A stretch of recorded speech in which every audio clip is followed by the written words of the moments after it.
Today's plans come to a screeching halt after Tony Khan and his billions come swooping in to try and take away one of our top talents. We're doing everything we can to try and keep them, but we're left with a decision. Do we put pen to paper on easily the most lucrative contract in company history, or do we let the wrestler go, bringing an end to our longest running storyline while saying goodbye to a true OG of the series? And just ignore me for half of the episode where I'm telling you that we'll be seeing a full tour, but stick around because things get even more interesting at the end of the episode because we finally make the signing we've all been waiting for. And with the next episode being a very special one, make sure you drop a like down below as we look for 500 likes this time to help unlock it. Head over to the Patreon where you can play along yourself and gain access to several save points from this series, and go to tewdb.com and click the banner at the top of the site to buy TEW IX yourself. It's time for another episode, and that means it's time for another Strong Style Americas tour. And this time we're bringing you the Strong Style versus the World tour that will conclude at Strong Style 55. Now, this tour will feature talent from other promotions taking on talent from, well, our promotion, and it's one I'm looking forward to booking. So today should be a good episode, but before we get into the tour itself, we do have a few things to cover, and the first of which is some upgrades to our broadcaster. Now, of course, in the last episode, we upgraded our Strong Style America's YouTube channel to be tiny in Mexico, and in that episode we made a steady profit of 319,000, which takes our total balance up to 502,000. And most of that was through ticket sales, and we did good attendance for the month. And we seemed to get rid of an issue that was costing us in January. Now, I'm not sure whether that was caused by the fact that we ran Strong Style 53 at the end of December and it wasn't spaced out properly, and then we ran the next tour too soon. But yeah, through January we had an attendance for the lesser shows of around, well, 1,700 people. And then the Roulette main show brought in 2,500. And then the lesser shows for the following tour, the Fatal Romance tour, were bringing in 5,000 people roughly per show. And then 8,500 for the final show of the tour. So yeah, something definitely happened in January that cost us some attendance. And yeah, it looks like that's fixed. And hopefully that can continue into the March tour, which, as I say, will be Strong Style versus the World. So anyway, let's get back to what I was saying about the broadcaster. And what I want to do is make some further upgrades and reach some more people when we hold our shows. So the two options that I want to do are to upgrade Mexico to very small, so we have even bigger reach in Mexico. And as we covered in the last episode, when we're thinking long term, we want to be targeting Mexico ahead of when we get to big. And in order to get to huge, we have to have 71 popularity in either Canada or Mexico. And we're best positioned to grow in Mexico at the minute, with this being on the south border. So what we're going to do is upgrade in Mexico to very small, as I say. And this will see us grow there even quicker. And it will put us in a position where we can grow to the next level once we've got around $1 million spare. But yeah, let's make this increase then, and it's going to cost us $345,000, and it's a lot of money, but we're making so much profit that we may as well invest into the company, and the more you invest into the company, the more you get back. So that's the plan, and it will cost us $3,400 per month as well, which is negligible compared to how much money we're making. So let's make that investment then. And actually the next upgrade in Mexico would only be $690,000, which is about half of what it would cost for the next upgrade in the United States. Now let's see how much money that leaves us with then, as we now sit with $157,000 in the bank. Now one option would be to basically upgrade once again, this time in Europe. Now Europe is of course a target market for us because that's where the company was originated, in Amsterdam, of course in the original series. And if you've been following the series up until this point, you already knew that.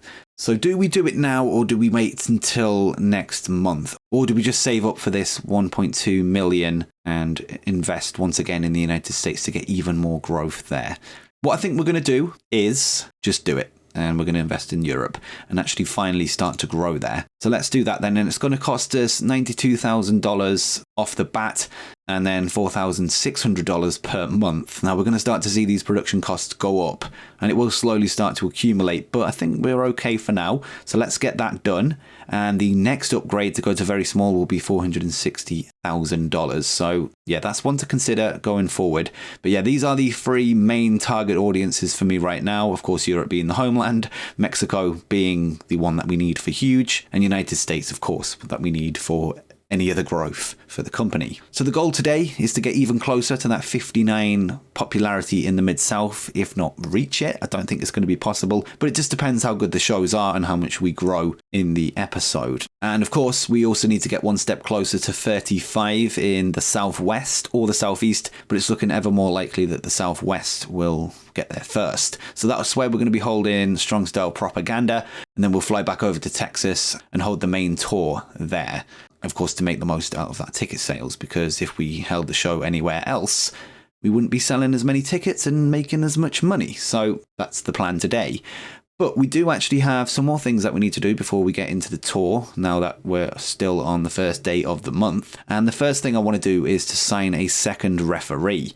Now, I didn't really cover it in the last episode, because I didn't think it was really worth mentioning, but I had to sign a referee on a local workers deal for the dark match, and I think one of the main show matches, because it was saying that Aubrey Edwards was being overworked. And basically, if we're having to do that now, because we're having so many matches on the main show, now if we take a look at Strong Style 54, there was 1, 2, 3, 4, 5, 6, 7, 8 matches overall. And yeah, it was just too much for Aubrey, so we had to bring in a referee. Now, you can't see him here, but yeah, he was brought in, and he's not very good.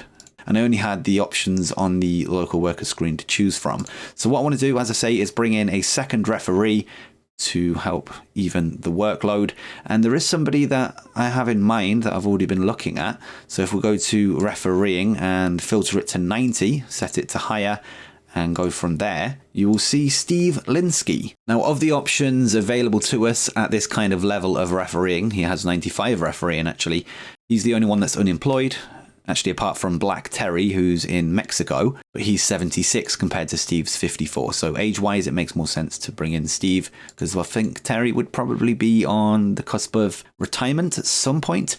But yeah, Steve Linsky is somebody that's a referee in the British Isles. I know he was a referee for WCPW, back when that was a thing. And in the game, he's worked for Rev Pro, Progress, and then NLOW. Of course, RevPro and Progress are now out of business, and he worked for them from pretty much the start of the save. And once the British scene died, basically, and NLOW was born, Steve got a job with them. And over the course of the save, he's somehow gotten to 95 refereeing. Now, I don't think he started anywhere near that, but for whatever reason, he's massively grown in refereeing ability. Now, I'm not entirely sure if you can see. He was 94 in March of 2028, so he has gone up even further, but it looks like most of the growth was before, or much earlier on in the save. But in any case, we will be bringing him in if he'll speak to us, which he should do. In fact, I'm saying that, but I've just noticed that he's got a mercenary personality type, which won't be good backstage. So if we go to attributes and just take a quick look at this, the worker is only interested in their own career, making as much money and gaining as much success as possible, has a mildly negative natural impact on the backstage environment, morale effects on them are significantly dampened, financial terms and incentives have a greater impact upon their decisions. Now, it's not the worst personality type, it just means that he likes money, and there's nothing to say that he would cause more issues backstage than the average person, although it would have an overall bad effect on the backstage environment.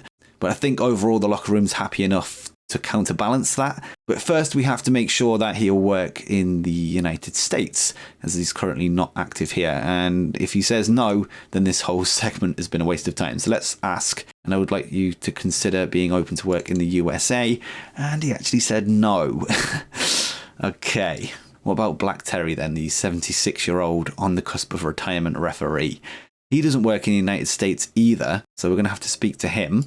And he says yes, so we'll bring him in for now. And he does have a stalwart personality type, and he just gets on with his job without making fuss. He has a mildly positive natural impact, which is better than before, and there's a few other things there. So morale effects on him are dampened, and he basically just gets on with his own business. So let's speak to him then, and get him in the door. And actually, he might make a good road agent as well. He's got 88 psychology. He could be a manager as well. At least the game says he can, but he's only got 64 charisma.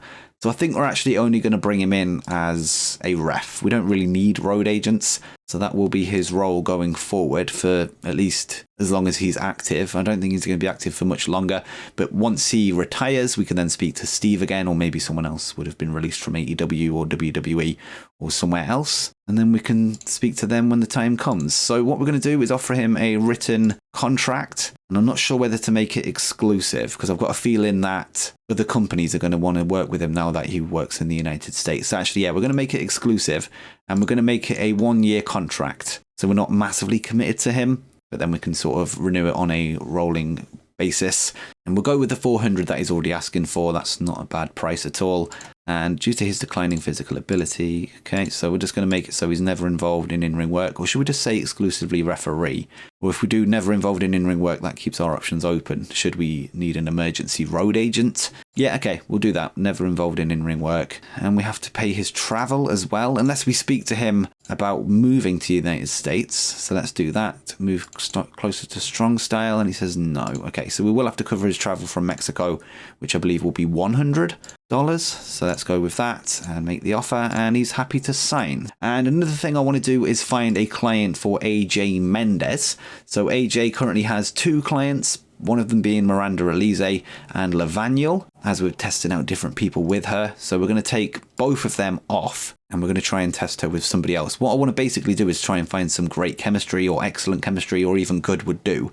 So who should we put her with? Maybe Jordan Grace could be a good option. I'm trying to think of heels that could use a manager. Actually, let's go to the filters and have a look at our options. So let's go to wrestler, perception, no, disposition, heel, and go from there. So let's go on overview and sort by perception. Maybe someone that's lower on the card. A Shaft could be a good option now that he's the propaganda champion. Now, does he need a mouthpiece? Yeah, he's not great at promos. He's not too bad either, though. But maybe AJ could be tested with him on the next episode, and then we'll go from there. Or another option could be Joseph Fenech Jr., who needs a bit of a fire lit under him. And AJ has been speaking about kind of looking for lost souls in a way. And Joseph Fenech Jr., of course, recently left the Veil. I don't want to put her with Viano and Tyler Bate. We did try her with Tyler, and that didn't go well. Well, Shun Skywalker's looking for revenge on Kevin Blackwood, so maybe that could be an option. What's Shun's promo ability, though? He's actually a really good promo in himself, so he doesn't really need her. What's Joseph Fenech Jr.'s microphone skills? Yeah, he would need her much more. So it's either Shaft or Joseph Fenech Jr. Now, I'm actually going to go with Joseph Fenech Jr., as I think it makes more sense storyline-wise, with AJ, as I say, looking for lost souls. So that's what we're going to do, and we're going to give him AJ as his manager. So let's apply that then, and we'll test that out on the next episode of Propaganda, and hopefully we can find some chemistry. Another thing I want to do is set CM Punk to be a road agent, as he has 88 psychology, and that's another reason I didn't want Black Terry to be on road agent duties as well, is because I knew I was going to put Punk on them. So let's speak to him and see if he will. And I'm thinking of having him just work on Propaganda. So let's speak to him about it anyway, and he has agreed, which is good. So he's now a colour commentator and road agent. So he's going to be the colour on the main shows and the road agent for Propaganda, which will mean he doesn't need a brand. And what I've done is basically gone through and assigned everybody that's not on Propaganda to the Strong Style brand, just to stop some worker complaints about being left off shows. As Eve pointed out in the comments, if they're unbranded, they'll still complain if they're not on the show if they're classed as unbranded. So that means with CM Punk now being unbranded, he'll work on colour on the main shows and the road agent on the other shows. And there are a few unbranded people as well. So if we go to no brand, we've got Aubrey Edwards, who will work both shows, CM Punk, as I say, and Emi Sakura, who is the coach, and I want her to be at both shows as well, so she can train the likes of Brent Backlund.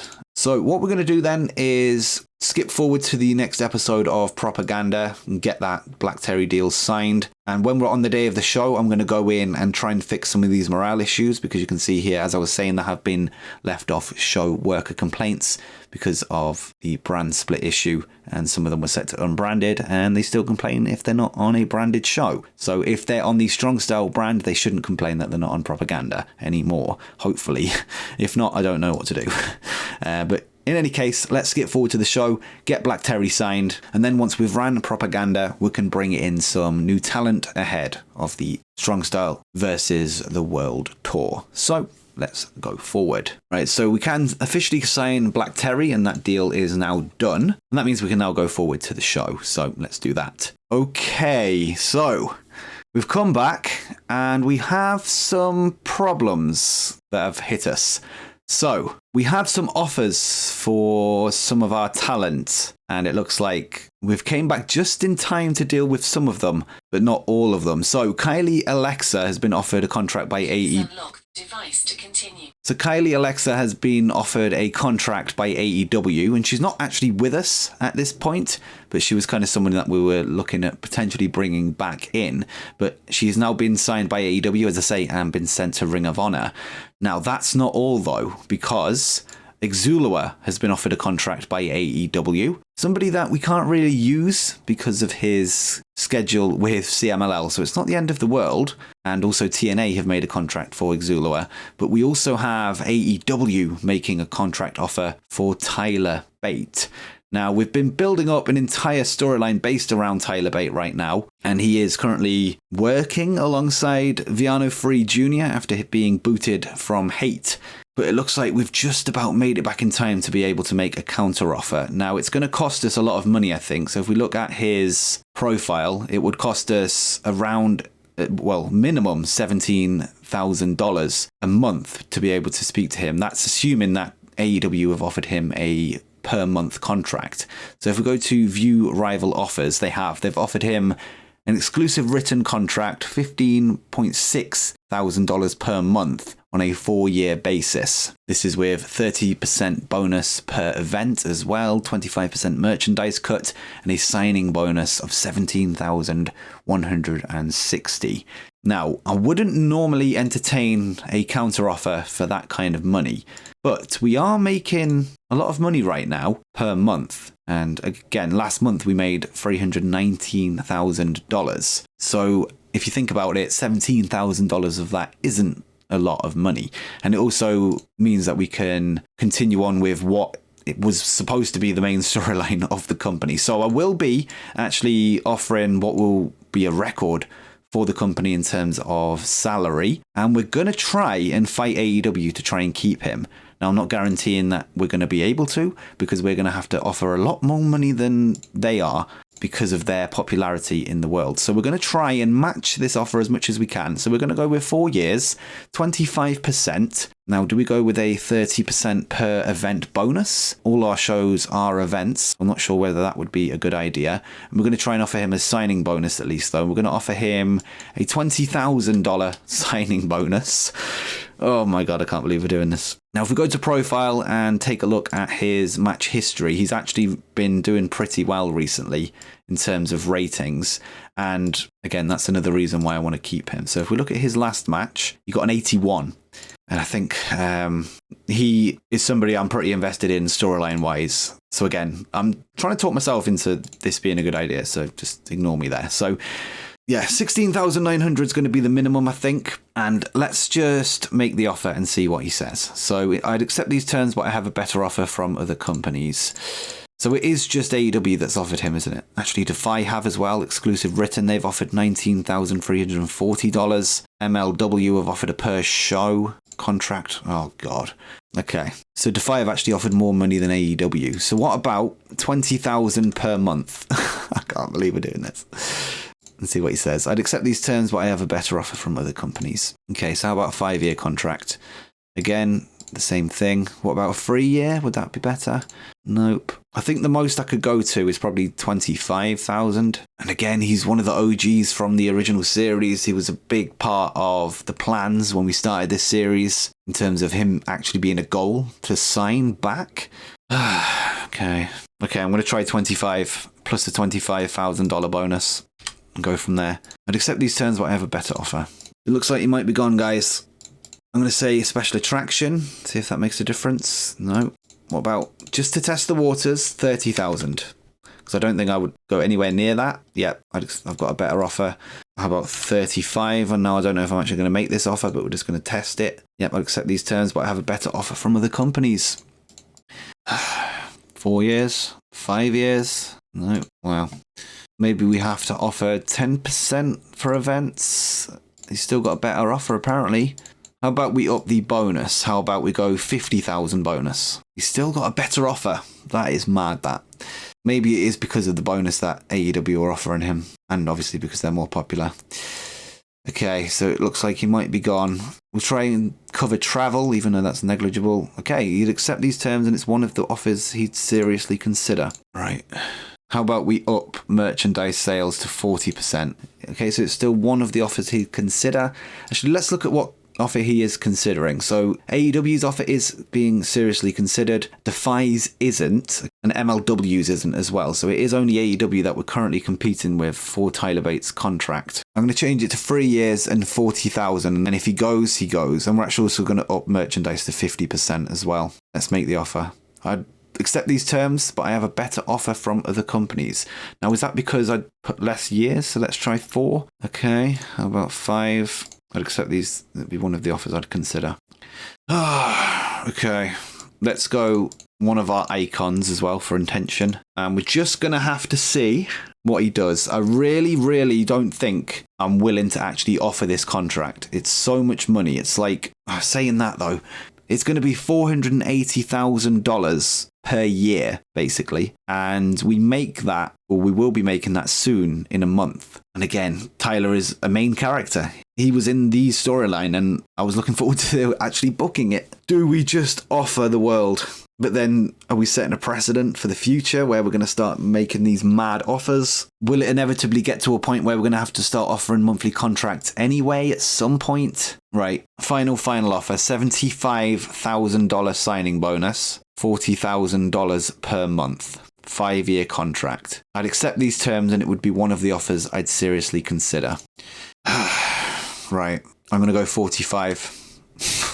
Okay, I'd accept these terms and seriously consider signing for you unless a better offer comes my way in the near future.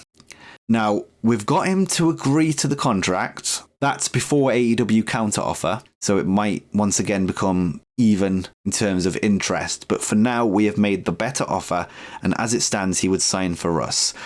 Now, we're going to do this and then get to the point where he accepts the offer, and then we'll make a decision from there. But it's a lot of money, but Tyler is very important to the series, and he's starting to get 80s in terms of ratings.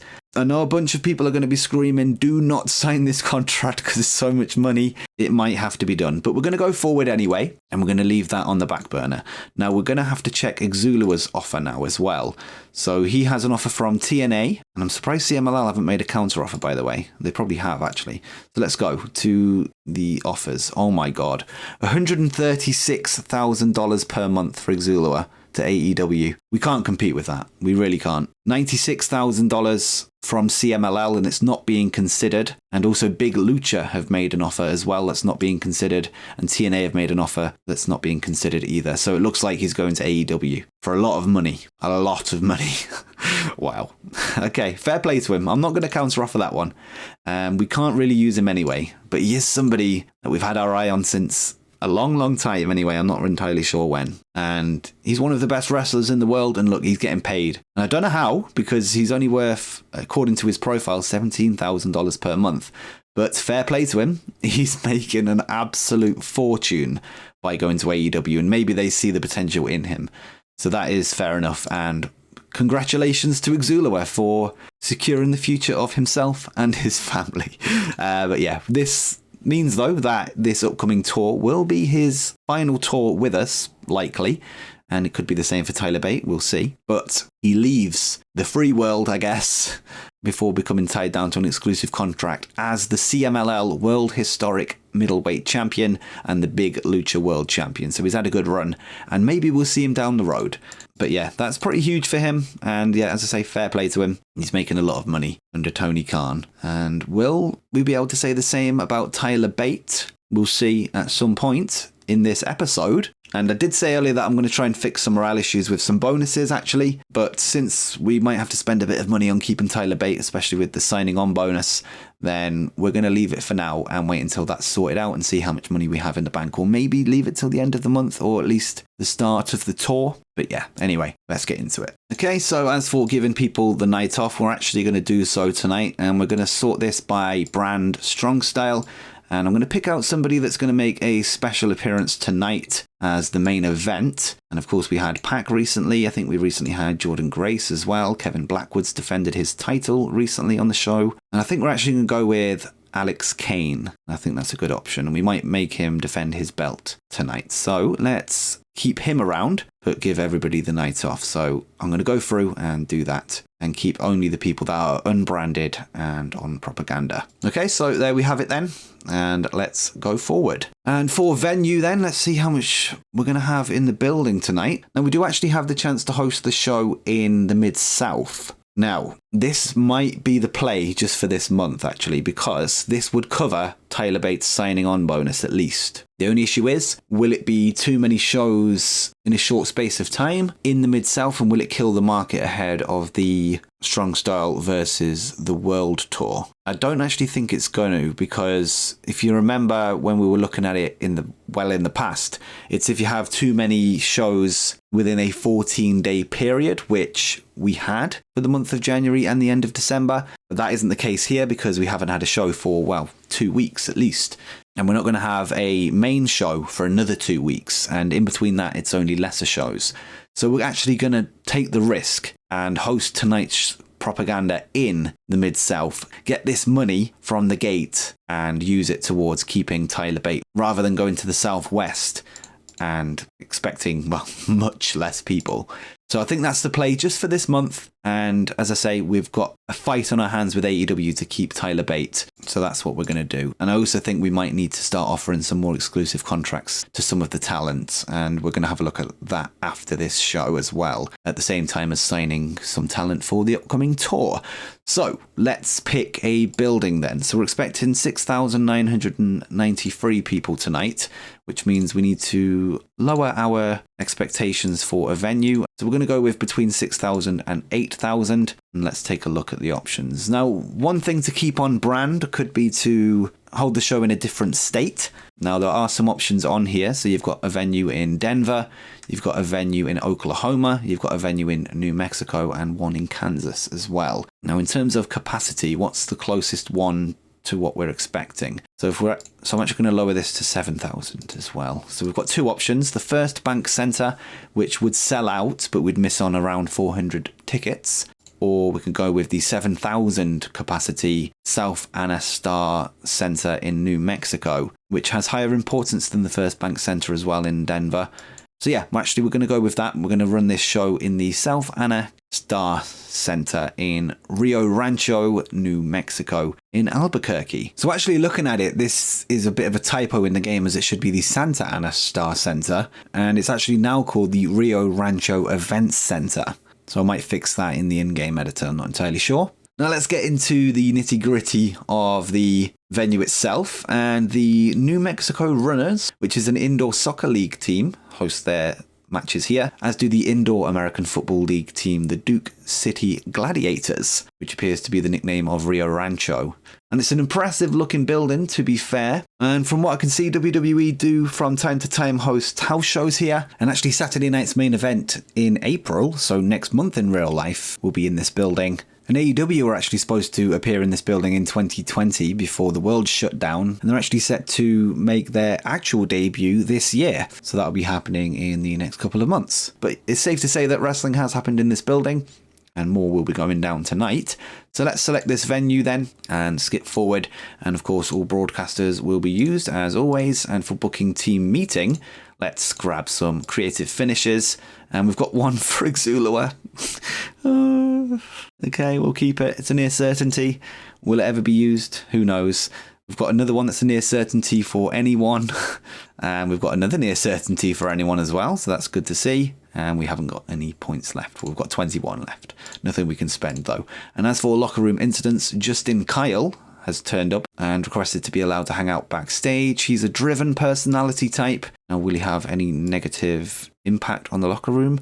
Apparently has no natural impact, and that's good. So come in. And Emi Sakura has been training with Brent Backlund once again. Jackson Drake was brought before wrestlers' court, accused of not joining the rest of the locker room for a night out. Emi Sakura found him guilty and sentenced to buy drinks for everyone after the show. Okay, and it had a small positive impact upon Jackson, so that'll sort him right out. And Brent Backlund was brought before wrestlers' court as well, accused of not joining the rest of the locker room for a night out. And he was also found guilty and sentenced to buy drinks for everyone after the show. And I bet them two were playing video games, weren't they? Wouldn't happen back in my day. And this one also had a small positive impact. Next up, Alison Danger and Aubrey Edwards have bonded recently, which is great to see. And let's address the locker room then. And let's pull a rib and try and get some positive vibes into the locker room tonight. In fact, since we have a skeleton crew on hand, we're going to actually do some team bonding and see how it goes. So actually, we only serve to create new tensions between Dave Prazak and Alison Danger, two people that have worked together for a very long time and have chemistry, as well as CM Punk and Dave Prazak. Okay, that's not good. But in any case, I'll book the show and I'll be back with you in just one tick. Right, so let's run down the card then, and we're going to kick off with a dark match between Myung Jae Lee and Michael Dante, and we need a technical masterclass on the card, of course, and this will be that, even though they're not very good technical wrestlers, but it won't really matter because it's in a dark match. But nonetheless, we move on to the main show though, where we'll see Joseph Fenech Jr. take on his French arch nemesis, Aigle Blanc, and this isn't the first time that these two men have met in the ring, and they've shared a ring as tag team partners as well throughout the save, and even in real life before the save began. And you can see their deep history here, and they're going to be fighting once again tonight. We'll then see Lavagnol team up with Adam Priest to take on Jackson Drake and Brent Backlund, who makes it onto the main show tonight.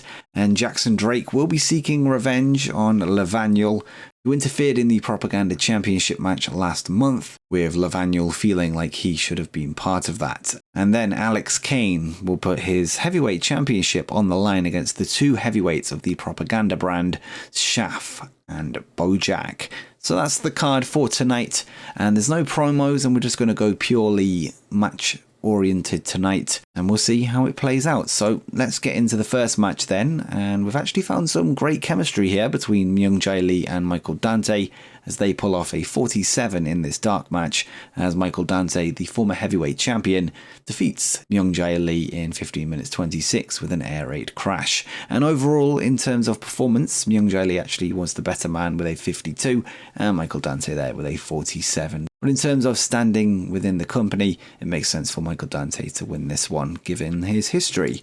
Next up, though, we go into the match between the two Frenchmen, as Aigle Blanc has defeated Joseph Fenech Jr. in 14 minutes 59 by pinfall with a 450 splash. And actually, AJ Mendez isn't in the building tonight, so we can't test out the chemistry. But what I thought I would do instead is give Aigle the win, with AJ then seeking Fenech Jr. out throughout the upcoming Versus the World Tour. So this is going to kick that off, and yeah, Joseph Fenech Jr. enters that kind of arc with a loss to his name, and yeah, he's going to be trying to rebuild himself going forward with the help of AJ Mendez. And yeah, his old rival has defeated him here, and in terms of in-ring performance, Aigle Blanc was the better man with a 59, with Joseph Fenech Jr. getting the 50, so about on par with Myung Jae Lee there and thereabouts. And Black Terry made his debut with his gimmick and got a great with Joseph Jr. benefiting from a hot new move, which gives us a 62 overall as we go into the tag team match where Levaniel and Adam Priest have defeated Jackson Drake and Brent Backlund in 10 minutes 59 when Levaniel pinned Brent Backlund using the ropes for leverage. So Levaniel there doing what it takes to get the win, and we've protected Jackson Drake, but Levaniel now has bragging rights over Jackson as he's defeated him technically in tag team action. And in terms of ratings though, Levaniel was the man of the match with a 50, Adam Priest not far behind with a 47, Jackson Drake is coming on nicely with a 44, and Brent Backlund still in the mid 10s there with a 16. And the era of Sigma storyline has advanced with this segment, with Levaniel picking up a big win in a 47 rated match. And next up then for the main event, it's not quite as high as previous main events for Propaganda, but not a bad rating nonetheless, as Alex Kane has successfully defeated his Strong Style Heavyweight Championship against Shaft and Bojack after he pinned Bojack with the mark of Kane. And we're protecting, of course, the Propaganda champion here in Shaft, with him losing without taking the fall. And yeah, both men managed to go the distance with Alex Kane. And yeah, just a solid heavyweight main event, I guess. And overall though, Alex Kane got a 66, Shaft got a 50, followed by Bojack's 47. But Shaft was unfortunately off his game, which probably affected the rating, but 63 isn't too bad, and that will likely dictate how the show is rated though, with us having a main event spotlight. So let's see how we do overall, and we get a 62. So yeah, that's about what I would expect given the main event rating. And we were in front of 7,000 people tonight, so we sold out the Santa Ana Star Center with an attendance higher than what we expected as well. And yeah, the show increased our popularity in 38 regions now, with us now being shown in Europe, of course. And as for addressing the locker room then, let's speak to some of the losers. So I'm going to talk to Jackson Drake, I'm going to talk to Myung Jae Lee, and I'm also going to speak to Shaft as well. And I'm going to say that they had a great performance for tonight, and Jackson Drake was pleased, so he had a morale boost. Myung Jae Lee only seemed pleased, and Shaft seemed pleased as well, so no morale boost for him either. But as for financials then, let's hope that we've made quite a lot of money ready for our bid to keep Tyler Bates. So let's see how much profit we made on the night. And we made $147,000 plus $769 change there. And yeah, massively helped by the ticket sales, which brought us $126,000 on the night, and 39,000 there just over for merchandise. And worker costs really helped us out here, with us only spending 4,000 on talent, which is the benefit of these propaganda shows as well. And yeah, I think we made the right call in having this show in the Mid-South just for tonight, and maybe even next month, depending on how much money we have to spend to keep Tyler Bates, with us now having $245,000 in the bank. And as for popularity then, hopefully went up in the Mid-South, if not the Southwest. So let's find out how we did. And we went up in both, which is ideal. So we're now only 3 away from our goal of reaching 59 in the Mid-South, and we're now only 4 away from reaching our goal of 35 in the Southwest. And yeah, in terms of numbers though, we're up to 56 in the Mid-South and 31 in the Southwest. We also went up to 26 in the Midwest, 17 in the Northwest, 29 in the Southeast, so it's not too far behind Southwest, but I think Southwest will get us to the goal faster. And yeah, we're up to 13 in the tri-state as well. There's no movement abroad though, although we do have some yellows there for Europe, so there was a slight increase over there, but not enough to take us to the next number, which is fine. But going back to the Tyler Bates situation, let's go forward and see if there's been a counter offer from AEW as they look to sign him. So we're going to see whether we're going to have to increase our offer or not, and that saga will be complete by the time we get to the next show. So let's get to it. Okay, so we do have an interesting email that says lack of big names, and apparently the show's attendance was hurt by the lack of big names on the Strong Style Propaganda show that we just ran, even though we drew more than we expected to. But I think that's because we didn't have a major star on the show, but I did think Alex Kane was a major star, so maybe we should just double check that. And apparently he is a major star, so yeah, that's weird. I'm not sure why that's happened, but nonetheless, it didn't make too much difference because we drew a good gate on the night. And we do have an altered offer from AEW, and they've increased their offer to 24,000. So let's take a look at if our offer is still favored by Tyler. That's the wrong button, negotiate. And let's make the offer and see if it still says, unless a better offer comes along. And I'd accept these terms, but I have a better offer from other companies. Unless you're willing to improve your offer, they would be my preferred option. Right. So let me try, and I don't think I'm going to actually go through with this. In fact, I'm thinking of upgrading just the signing bonus because it's probably going to be cheaper in the long run to have a good signing bonus rather than paying per month a little bit more money. Let's go with $100,000 signing bonus, 5 years, 20% extra for events, 55 merchandise sales. That was supposed to be 50, but we can keep it on 55 for now and see what he says. So yeah, we're going to make that offer. I'd accept these terms, but I have a better offer from other companies. Okay, so we're probably going to have to go up to like 50, probably more actually. I'd accept these terms, but I have a better offer. I think it's just going to be too much to keep him. Let's try 55. I'd accept these terms and it'd be one of the offers I consider. Let's go. This is mad. I can't even believe I'm doing this, but $125,000 signing bonus, $55,000 per month. And the bonus, what's the bonus AEW are offering for events? 30% bonus. And I knew something like this was going to happen as well. In the last episode, I mentioned that AEW went up in size and they're going to be searching for talent. And you just knew they were going to come for one of our big guys. Right, we're going to try a 6-year deal. Now, we have to take into account that Tyler Bate is still only 32. And barring a huge injury, he should be good to go for quite some time. So let's make this offer then, and I'm not willing to be tied down to a contract longer than 5 years. So let's go back to 5 years then. Right, so what we're going to do is get to a point where he agrees to sign for us as opposed to AEW and make it his preferred offer. And then once it comes to the time to actually sign the contract, we'll make a decision there. So we're going to actually up it to 60. We're going to just find out what it would definitely take to keep him around. So it's just not worth it, is it? It's really not worth it. $150,000. One of the offers I would seriously consider. One of 60% merch. One of the offers again. 25 or 30% bonus. I'd accept these terms and seriously consider signing for you unless a better offer comes my way. So that's what it would take, bar a counter offer from AEW. Now, odds are we're not going to actually sign this contract. It's going to cost a lot of money, but the offer's out there anyway. And once he signs it, maybe we'll just reject it because it's not a done deal until we confirm the contract. So let's make that offer and go forward a day and see if AEW make a counter offer. So let's do that. Okay, so we are back and we do have an email. And yeah, AEW have upped their bid again, I think. And Xulua has also signed his deal with AEW.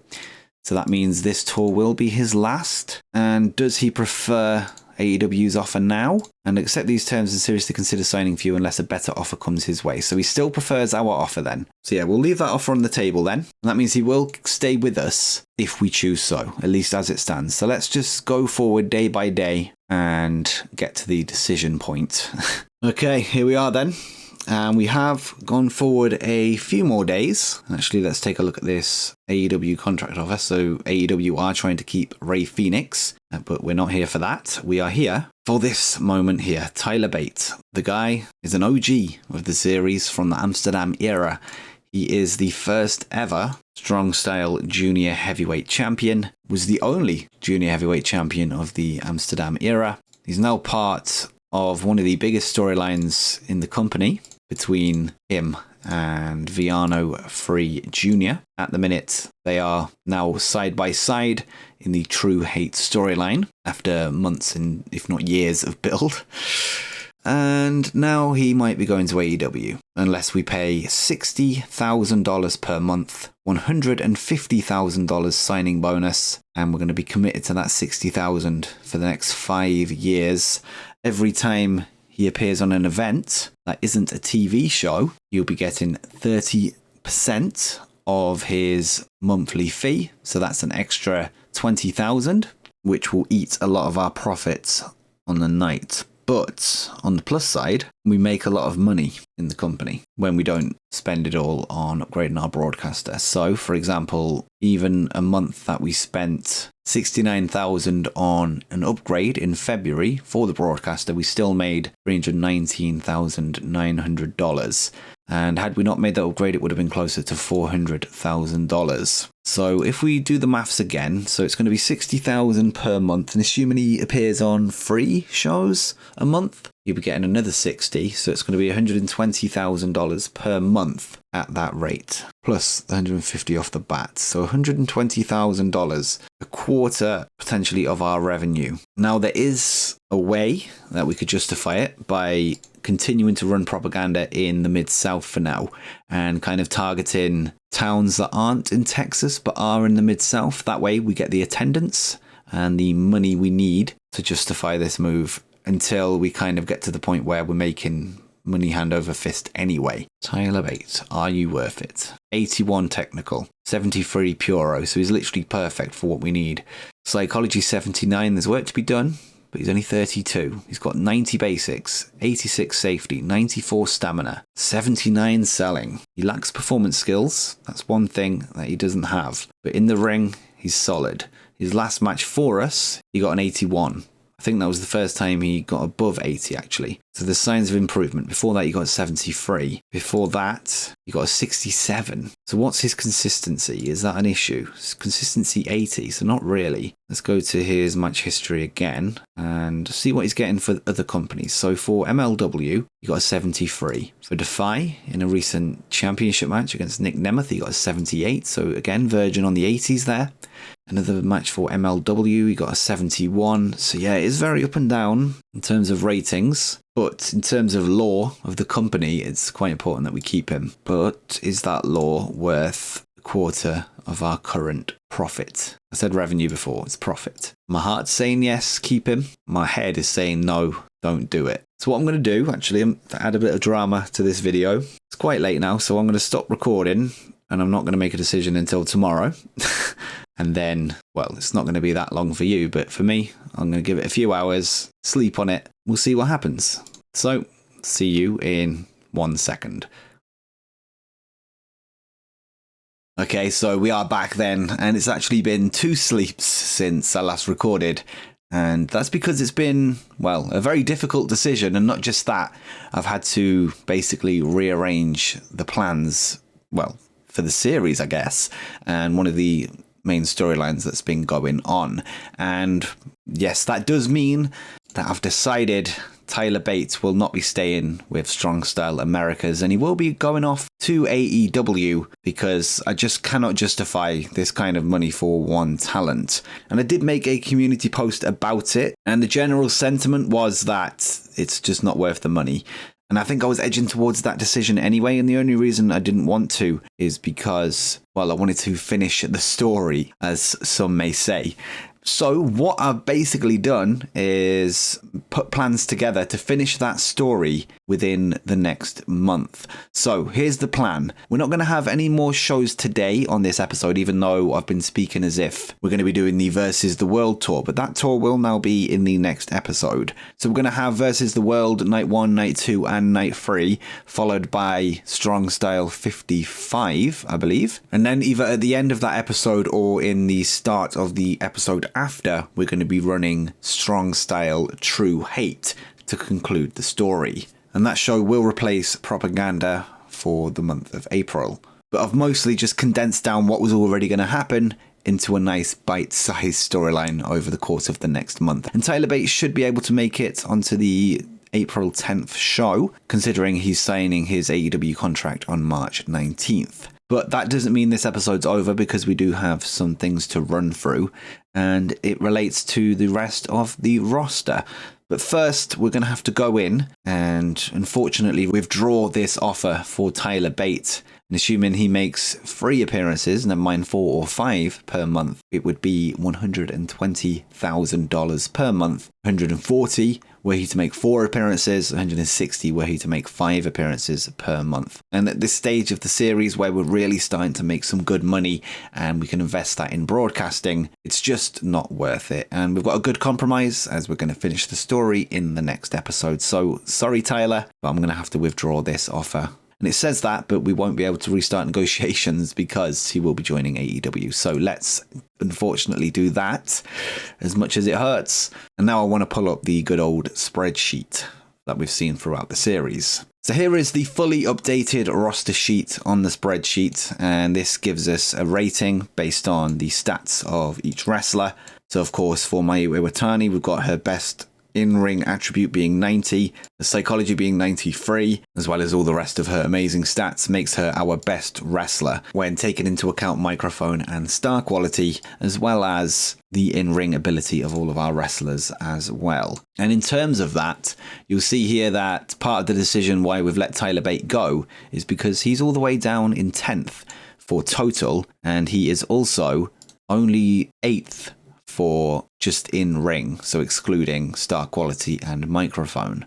So you can kind of see there why we're letting him go. And also, if you want to have a little pause and look through the rest of the roster as well, then you can see where maybe your favorite wrestler stands at this point. But it also gives us some red flags about some talent that we've had for a while that might be sort of on their last legs in terms of in-ring at least. So you can see here all the way near the bottom is Ryan Davidson, who is a former heavyweight champion, but he is now 43 and he seems to be getting worse, which is unfortunate. We've also got right down there Janai Kai, which is worrying because she's one of my favorites in the women's division. And also her friends in the Dojo Demons, the Renegade Twins, are also right near the bottom as well. Now I'm going to ignore some of the propaganda talent like Bojack, Jackson Drake, and of course Brent Backlund, but also there's red flags about Eric Hammer, Michael Dante, who is our user character, of course, who is now aged 42. And that's not to mention Eric Hammer's age of 48, but he's, of course, in a retirement storyline right now that I'm waiting to pull the trigger on. And once he loses, he will retire. And there's also Stephen Wolf, who I'm going to look at getting rid of at some point in the near future, probably in this episode. So what I'm going to do is actually offer a new contract to Stephen Wolf, and this will see him depart the company. Now, one downside of this is the fact that he's married to Hyan, who is, of course, in the women's division. Now, let me just double check that they're married. Yeah, they are. They're not just in a relationship. So I can't outright release him. So I'm going to have to negotiate a new contract with him, and this will see him leave. So we're just going to do a handshake offer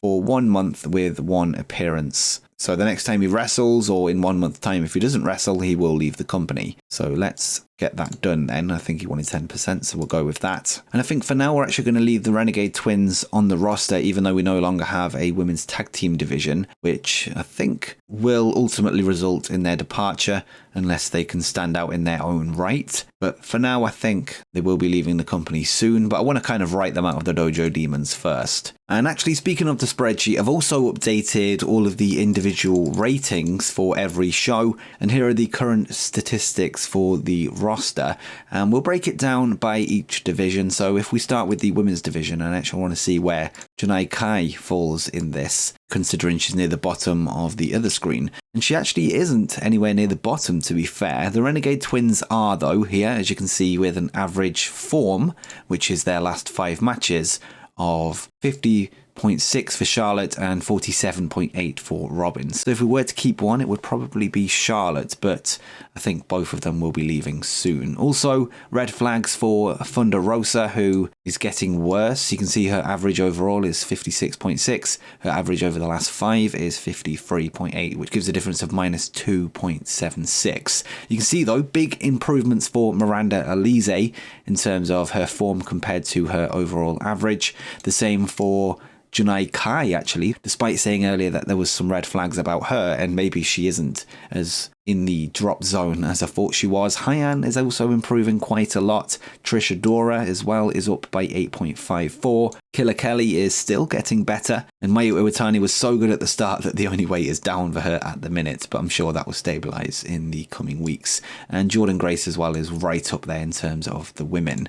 In terms of junior heavyweights though, which is probably the most interesting division in terms of ratings, Shun Skywalker is right at the top with an average form of 81.8 over his last 5 matches, which is wild. Viano Free Jr. is the second best, but quite far behind Shun by 6.8 to be fair. Then the departing Exulua is in 3rd place, ahead of the current champion Kevin Blackwood, whose form will leave him as the third best in the company once Exulawa leaves, then Pac, then Tyler Bate. So you can see again, Tyler isn't even the best in the junior heavyweight division, never mind the company overall. And then we've got LJ Cleary as well, making huge strides up from his average to form by 13.72, so huge leaps for LJ Cleary, and not only did his personality improve, but his in-ring work is also improving, so that's great to see as a long-time member of the roster.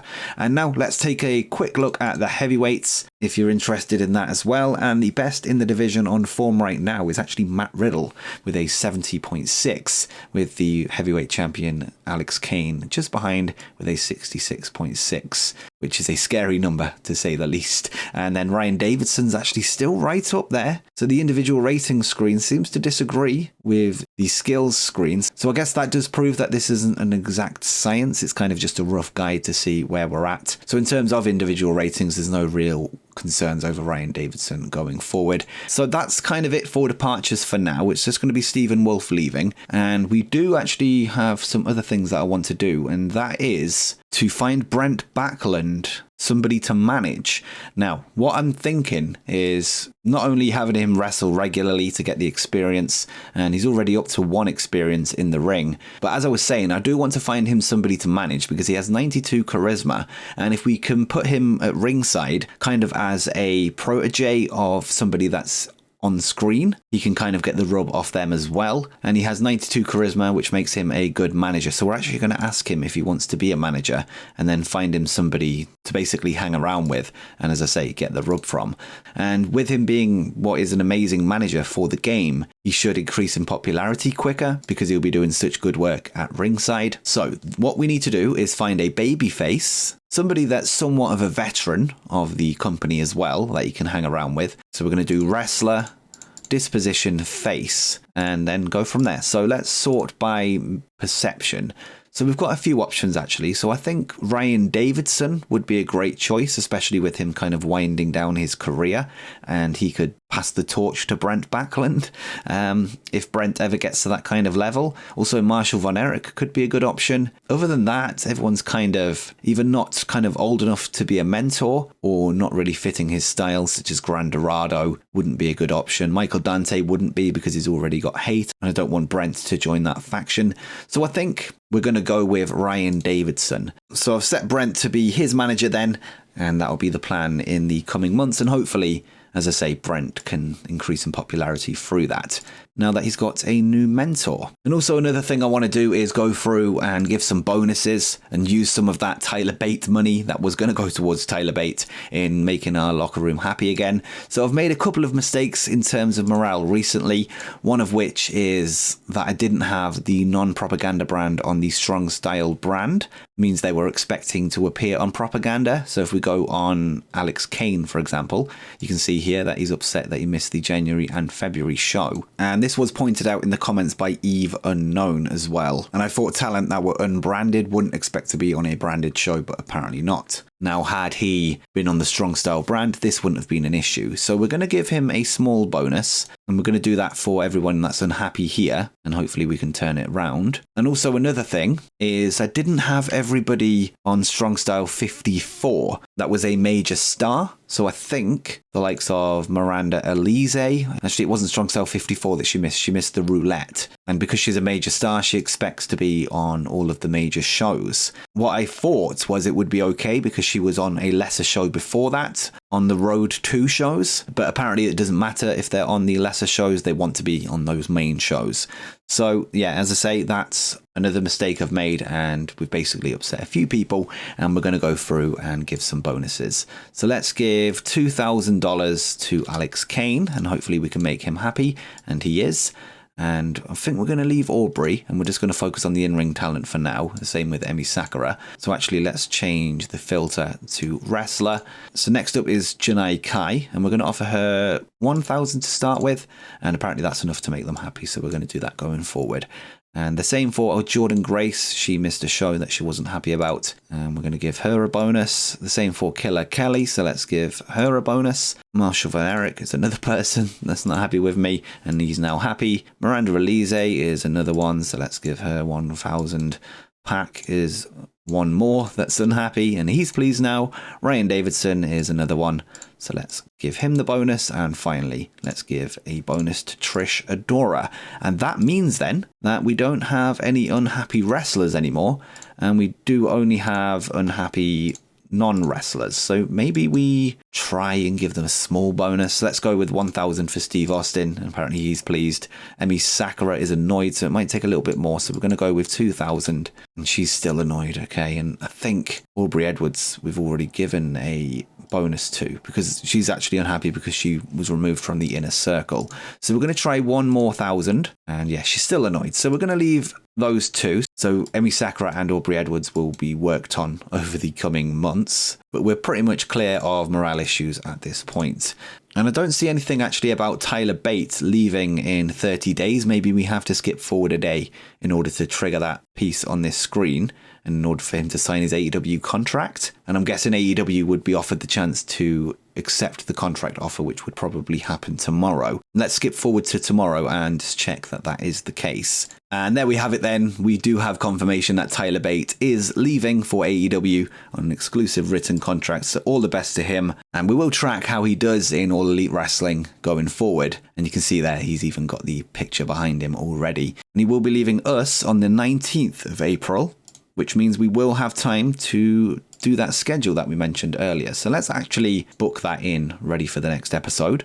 So let's move forward this episode of Propaganda, and let's add in a new event that will be a special. So let's set that instead of every year, and this will be a one-off, and it's going to be called Strong Style True Hate, and this will be the finale of the Tyler Bate saga. It's going to be a 2-hour show. It's going to happen when Propaganda was supposed to happen, so it will be April 11th, I believe. I'll double check that after this though, but I think that was the case. And I think everything else can remain the same, although we do actually have, and I don't think I've mentioned this, extra spend on a special set for every show. So for the main shows we spend 5,000 on a set, and for the smaller shows we spend 1,000. So we will be spending once again 5,000 on a special set for True Hate, and that gives it a little boost in the rating overall. And I think everything else can remain as it is, and I'll also get a logo in ready for next time. And we're not going to end this episode on a downer though, and a departure, and let's actually leave it on a high. And somebody that we've been looking at signing for quite a while now, and I think now is time to pull the trigger before they get, well, too old. So let's speak to a certain Malachi Black. And Malachi is now 43 years old. He's currently working with Deadlock Pro Wrestling and Reality of Wrestling, our fellow Texan promotion. And he's even the Reality of Wrestling champion. And now he's going to be coming into Strong Style Americas. And what this will do is tick off one of the goals that you can see on the screen right there, where it says Sign Malachi Black. And this is the final signing goal of the series. So with one signing goal leaving, one comes in. So let's speak to him and see if he's interested, and he is. And now let's work out how much money he's going to cost. And we will be bringing him in on a written contract rather than a touring contract. So he will be coming in as a full-time member of the roster, keeping us at 35 on the permanent roster because, of course, Stephen Wolf is leaving, and we will go down to 34 when Stephen leaves. So yeah, let's get Malachi in ready for that departure. And we're going to slightly reduce his pay to 2,000 instead of 2,100, and we're going to make it a 3-year contract, which sounds just about right. And he won't need travel because he's in the southeast, but I would imagine he needs some merchandise, so we're going to try 10% to start with, and he thinks that he deserves more, so we'll go with 15. How about 20, Malachi? How about 25? And there it is then. That's a deal. And as for his skills, he's still good in the ring. He's not the best, but he is somebody that is the best export, I would say, from the Netherlands, at least in modern wrestling. I don't know about, way back. And he is, of course, the former tag team partner of Michael Dante, our user character. And with our roots in Amsterdam, and that being the homeland of Strong Style Americas, it makes sense that Malachi Black comes in. And he was always a goal for the very first series, and he is now been finally ticked off, assuming that he signs this contract. But he won't be able to sign the contract until after the Strong Style versus the World Tour Night 1 and 2 shows. But he will be here in time, hopefully, for Night 3, as well as Strong Style 54 and even True Hate. So we'll see if he has a role to play in those shows and even that storyline. But for now, let's end this episode here. Make sure you drop a like down below if you want that next episode, and let's hit 500 likes this time, as we've left it on a bit of a cliffhanger. And if you want it, get out of full screen and click that button, and make sure you hit subscribe while you're down there, and make sure you've got notifications turned on so you don't miss the next episode. But until next time, peace.